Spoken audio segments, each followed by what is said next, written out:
नमस्कार विद्यार्थियों, मोहरी देवी तापड़िया कन्या महाविद्यालय जसवंतगढ़ के YouTube चैनल पर मैं प्रवक्ता मृत्युंजय जी आपका बहुत स्वागत करता हूं। विद्यार्थियों, हम पिछले वीडियो में राजस्थान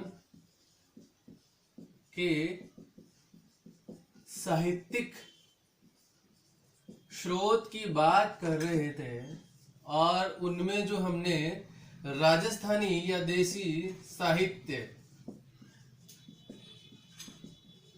की बात की थी।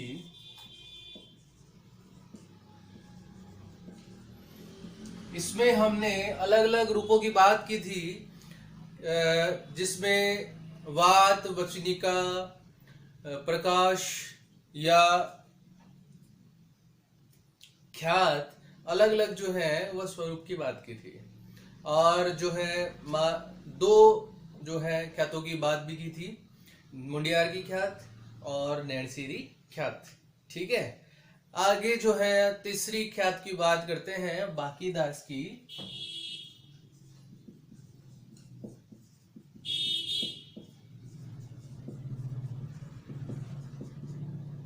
बाकीदास की जो ख्यात है यह है विशेष रूप में मारवाड़ या जोधपुर के शासन या शासकों के बारे में उल्लेख करती है। इस ख्यात को जो है वो बाकीदास ने लिखा है।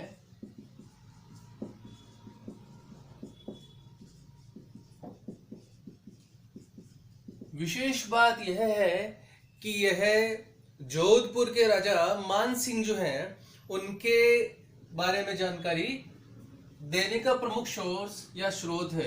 जोधपुर के शासन और राजा मान सिंह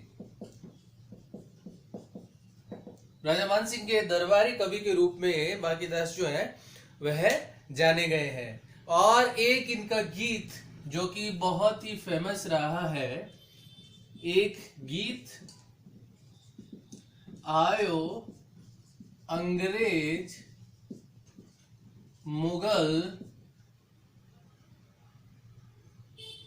मुगल रे ऊपर। विशेष बात ये जो है, इनकी यह रचना बहुत ही फेमस हुई। इनकी कृतियों में जो बाकीदास की ख्यात है ये गद्य शैली में लिखी गई रचना है, गद्य शैली में। विद्यार्थियों, बाकीदास जो है वो नैणसी की भांति ही इस ख्यात में बातों का संग्रह दे रहे हैं और जोधपुर और जयपुर की स्थापना का विवरण भी इसमें दे रहे हैं।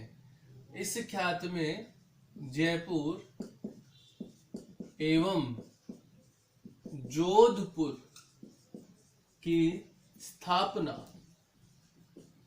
की जानकारी भी दे रहे हैं। इस पुस्तक में जो है या इस ख्यात में बीकानेर के राजा रतन सिंह जो विक्रमी संवत 1885 में गया के पवित्र तीर्थ स्थान पर एक सरदारों की, अपने प्रमुख शासकों सरदारों की बैठक बुला रहे हैं और यह प्रण कर रहे हैं कि आने वाले समय में या भविष्य में जो है हम या हमारे जो वंशज हैं वह कन्याओं का वध नहीं करेंगे। तो इस पुस्तक में एक जानकारी हमें विशेष रूप में और देखनी है कि कन्या वध पर निषेध की प्रतिज्ञा इस जो है ख्यात में की गई है। इसके अलावा जो है इस ख्यात से हमें प्रचलित मारवाड़ में प्रचलित सिक्कों या रुपया, फिरोज शाही, आलम शाही, नौरंग शाही, समकालीन समय में प्रचलित सिक्कों की जानकारी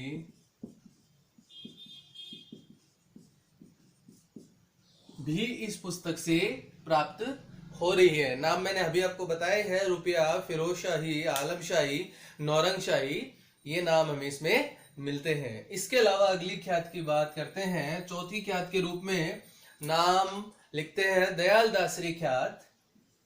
दयाल दासरी ख्यात नाम से ही जाहिर है यह पुस्तक जो है वो दयाल दास, जो कि बीकानेर नरेश रतन सिंह के दरबारी कवि थे। दयाल दास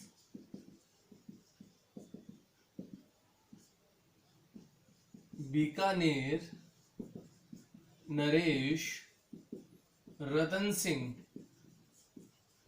के दरबारी कवि, इन्होंने यह पुस्तक लिखी है। दयाल दासरी ख्यात जो है बीकानेर से संबंधित है, तो जाहिर सी बात है यह राठौड़ों की जानकारी देने वाली पुस्तक है। रतन सिंह का समय अगर आप देखते हैं तो 1828 से लेकर जो 1851 आपको देखने को मिलेगा। रतन सिंह का जो समय है 1828 से 1851 ईस्वी, यह समय मिलता है। इस ख्यात को जो है वो 2 खंडों में बांटा गया है, और प्रथम खंड में इस ख्यात को जो है वो 2 खंडों में बांटा गया है। प्रथम खंड में जोधपुर का इतिहास, और द्वितीय खंड में बीकानेर का इतिहास वर्णित है। जोधपुर में प्रारंभ से लेकर और राव जोधा तक की जानकारी इसमें वर्णित की गई है। और दूसरे खंड में बीकानेर के इतिहास में प्रारंभ से लेकर महाराजा सरदार सिंह के राज्याभिषेक तक, प्रारंभ से लेकर महाराजा सरदार सिंह तक की जानकारी इसमें वर्णित है। तो दयाल दासरी ख्यात जो है वह विस्तृत रूप में मारवाड़ की जानकारी देने वाली प्रमुख पुस्तक है। अगली पुस्तक के नाम में या अगली ख्यात में शामिल करते हैं जोधपुर राज्य की ख्यात। जोधपुर राज्य की ख्यात नाम से ही जो है विद्यार्थियों समझ में आ रहा है कि जोधपुर जो है उसके या राठौड़ वंश की जानकारी देने वाली पुस्तक है। उत्पत्ति से लेकर महाराजा मान सिंह तक का। तो जोधपुर या मारवाड़ के राठौड़ वंश की जानकारी देने वाली पुस्तक है। यह जानकारी जो है वह प्रारंभ से लेकर मान सिंह तक की इसमें जानकारी दी गई है। तो यह क्या जो है इतिहासकार यह भी कह रहे हैं कि मान सिंह के समय लिखी गई है। अब अगले साहित्य के रूप में पढ़ते हैं।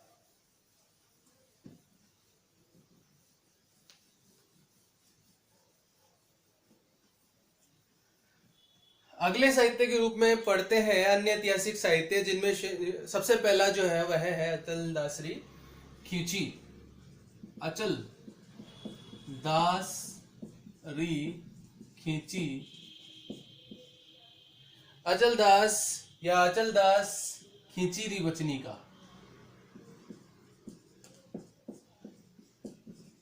तो अब हम जो है वह वचन ख्यात साहित्य से जो है वचनिका साहित्य के और आगे बढ़ रहे हैं। और यह लिखी है शिवदास गार्डन ने। बहुत ही महत्वपूर्ण पुस्तक है शिवदास गार्डन की। और ये जो है वह अचलदास की जो गागरोन के शासक हैं वह अचलदास खींची और मांडू के शासक होशंग शाह के बीच में जो युद्ध हुआ है उसकी जानकारी इस प्रशस्ति में, इस जो है वचनिका में हमें मिलती है। और डिंगल भाषा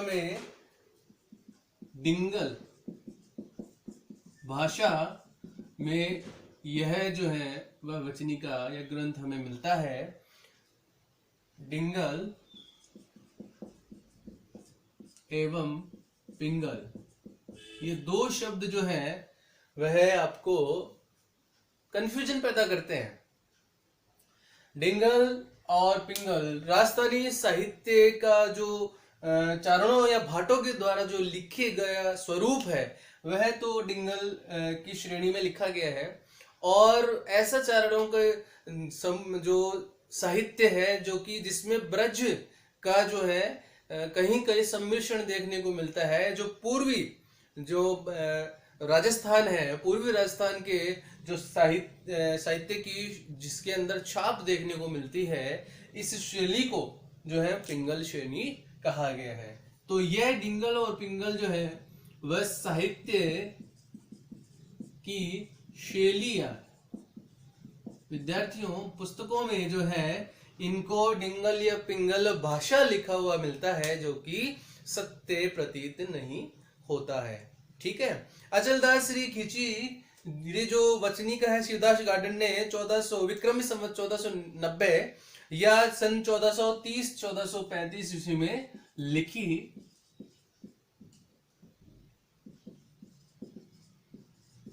और अभी मैंने बताया कि इसके अंदर मांडू से तात्पर्य मध्य प्रदेश और यहाँ के शासक होशंग शाह और अचलदास खींची राजा अचलदास के जो मध्य है, ये कहाँ के हैं? ये गागरोन, जो कि झालावाड़ का एक क्षेत्र है, गागरोन। ठीक है। यहाँ के शासक के बीच में हुए युद्ध की जानकारी इस पुस्तक में दी गई है। ठीक है। यह युद्ध जो है वो 1423 ईस्वी के मध्य लड़ा गया है, ऐसा इसमें वर्णित है। खींची शासकों का जो है वो संक्षिप्त जानकारी इस पुस्तक से देखने को मिलती है। इसके अलावा जो है खींची राजाओं की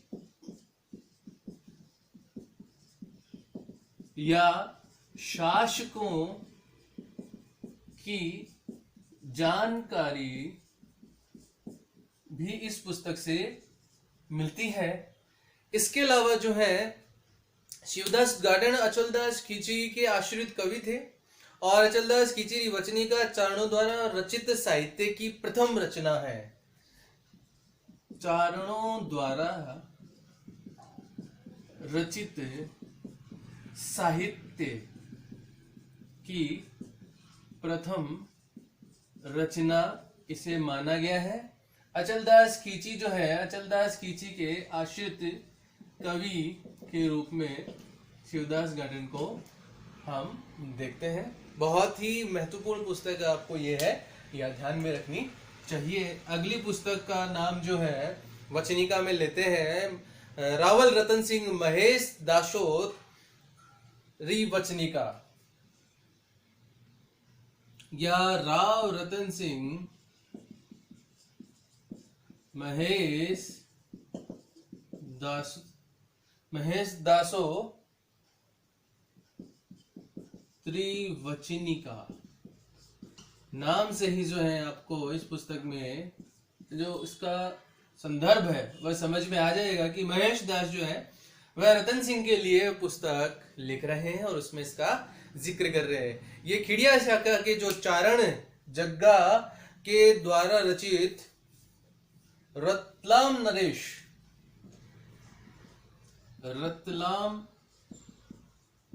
नरेश रतन सिंह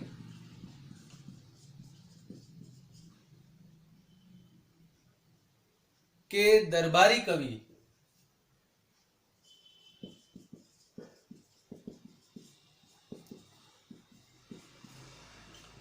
कहीं कहीं जो है इसका नाम मिल रहा है चारण कवि जग्गा,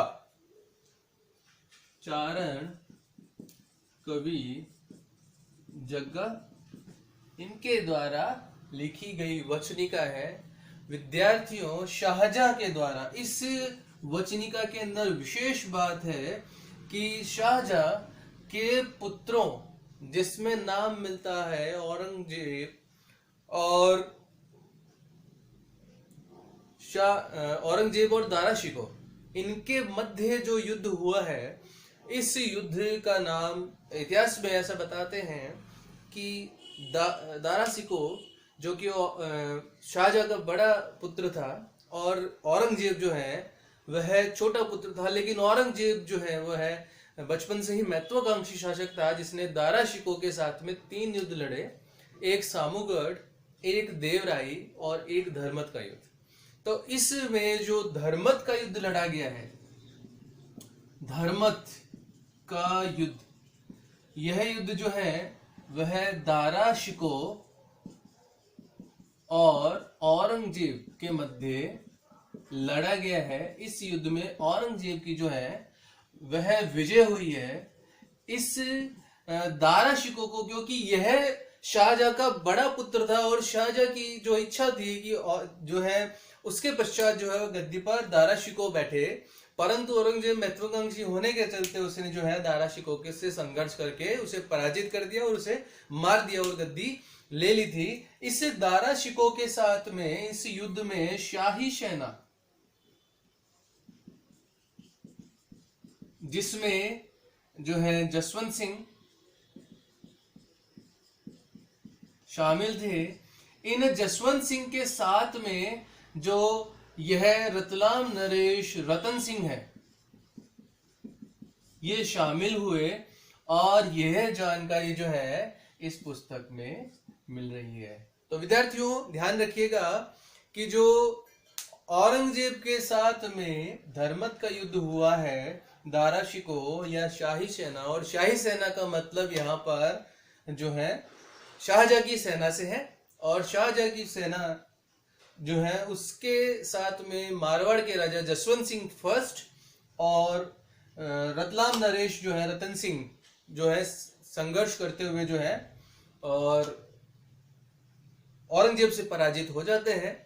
इतिहास में जो है ये घटना बहुत ही महत्वपूर्ण है, क्योंकि एक तरफ तो जो जसवंत सिंह अपने घर लौटते हैं और जोधपुर की रानी जो है वो महल के द्वार जो है, वो किले के द्वार जो है वो नहीं खोलती है और राजा को कहती है कि या तो जो है राजपूत युद्ध में जीतते हैं या वीरगति को प्राप्त होते हैं।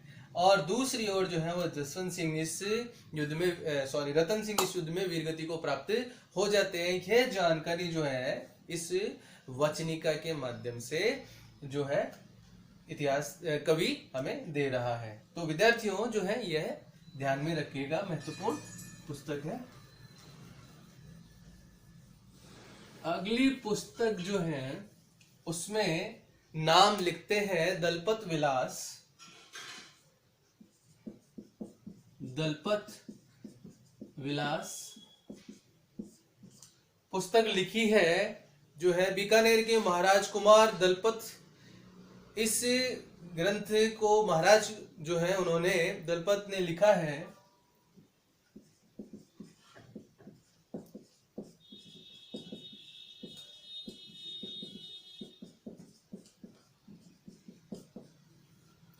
और विद्यार्थियों इस ग्रंथ के अनुसार पानीपत सेकंड में अकबर द्वारा हेमू का वध नहीं किया गया था, यह जानकारी दी गई है। तो इससे पानीपत सेकंड का समय मिलता है 1556 ईस्वी। यह युद्ध लड़ा गया है अकबर और हेमू के मध्य। हेमू जो है अकबर जो है इसके साथ में इस युद्ध में सेना का नेतृत्व कर रहा है बैराम खां, और हेमू जो है वह आदिल शाह का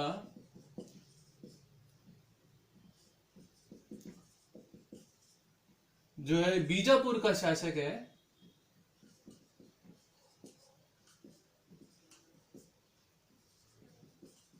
इसका प्रधान सेनापति है।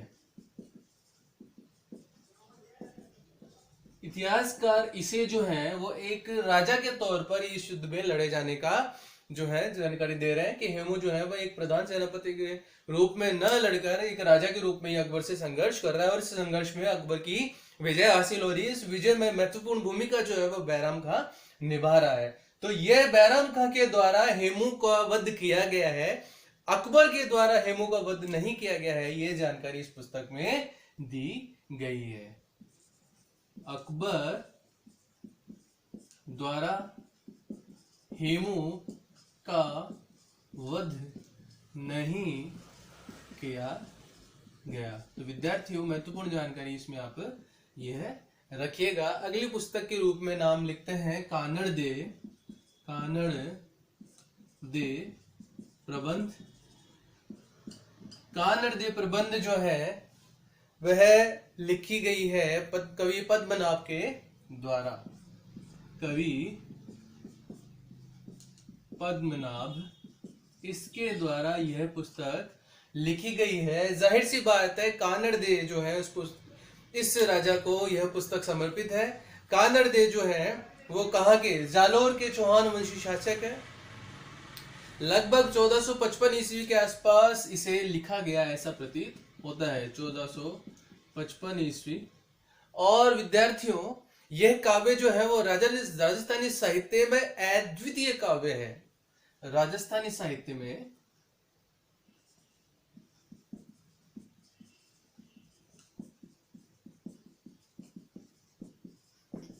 अद्वितीय, यानी कि जिसके समान दूसरा कोई साहित्य नहीं मिलता है, ऐसा इस साहित्य के लिए कहा गया है। शायद यही एकमात्र ऐसा ग्रंथ है जो हमें ऐतिहासिक घटनाओं की सच्ची जानकारी दे रहा है। हमने कल के वीडियो में यह देखा था कि ख्यातों पर हम भरोसा इसीलिए नहीं कर सकते क्योंकि ख्यातों के अंदर जो है वो तिथि क्रम सही नहीं दिया गया है, और उसके अंदर बातों का संग्रह है, और वह भी राजाओं के गुणगान उसके अंदर ज्यादा किया गया है, इसीलिए उन्हें ऑथेंटिक पुस्तक नहीं मान सकते। लेकिन कानड़ दे प्रबंध को जो है वो ऑथेंटिक पुस्तक मानते हैं।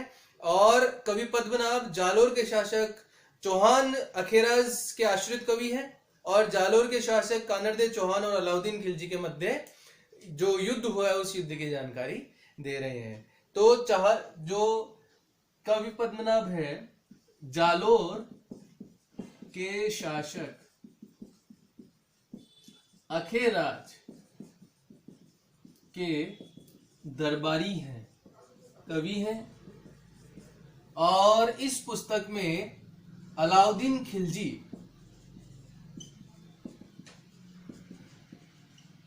और कानड़ दे के मध्य जो युद्ध हुआ है इस युद्ध की जानकारी इस पुस्तक में दे रहा है। और उसके पश्चात जो है वो कानड़ दे पराजित हो जाता है और अलाउद्दीन खिलजी के द्वारा जालोर पर अभियान किया जाता है, और इस अभियान में जो है जालोर में जौहर या शाका होता है। तो यह जानकारी जो है इस पुस्तक में दी गई है। विशेष जो है जानकारी इस पुस्तक में यह देखने को मिलती है जो देवनागरी लिपि में लिखी गई है। ठीक है, अगली पुस्तक के रूप में नाम पढ़ते हैं पद्मावत। पद्मावत जो है इसके बारे में हम पहले भी जिक्र कर चुके हैं। मलिक मोहम्मद जायसी द्वारा लिखी गई पुस्तक जो 1540 ईस्वी में लिखी गई है, और 1540 ईस्वी का समय जो है वह शेरशाह सूरी का समय है दिल्ली में। तो शेरशाह सूरी के समय लिखी गई पुस्तक, यानी मलिक मोहम्मद जायसी जो है वो शेरशाह सूरी के दरबारी कवि थे। और पद्मावत जो है वह पद्मिनी की जानकारी दे रही है, वह भी बहुत ही रोचकता के साथ। तो इसके अंदर जो पद्मिनी को एक महत्वपूर्ण जो है वह नायिका बताया है, और उस पद्मिनी का जो विवाह से लेकर और पद्मिनी का जो जौहर है इसका बड़ी ही रोचकता के साथ एक कहानी के रूप में जो है मलिक मोहम्मद जायसी ने उल्लेख किया, वर्णन किया। और विशेष बात यह है कि रावल रतन सिंह के साथ में अलाउद्दीन खिलजी का संघर्ष और इस संघर्ष में रतन सिंह का वीर गति को प्राप्त होना और साथ ही जो है वहां पर पद्मिनी के द्वारा जोहर किया जाना, ये सब जानकारी इसके मुख्य जो है किरदार जिसमें राघव चेतन या हीरामन तोता, ये सब जो है इस पुस्तक के अंदर वर्णित किए गए हैं। तो अलाउद्दीन खिलजी के चित्तौड़ अभियान, राणा रतन सिंह का प्रतिरोध, रानी को दर्पण में छवि देखने का अलाउद्दीन के खिलजी के द्वारा अनुरोध, यह सब जानकारी इस पुस्तक में दी गई है। उम्मीद करता हूँ विद्यार्थियों यहाँ तक की जानकारी आपको बहुत ही जो है अच्छी लगी है और साथ साथ में आप इसको लिख भी रहे हैं और पढ़ भी रहे हैं। ठीक है, और अगर आपको जो है इससे संबंधित और भी कोई जानकारी लेनी है तो आप मुझे कमेंट बॉक्स में पूछ सकते हैं। साथ साथ में पढ़ते रहिए। नेक्स्ट वीडियो में इससे आगे का जो टॉपिक है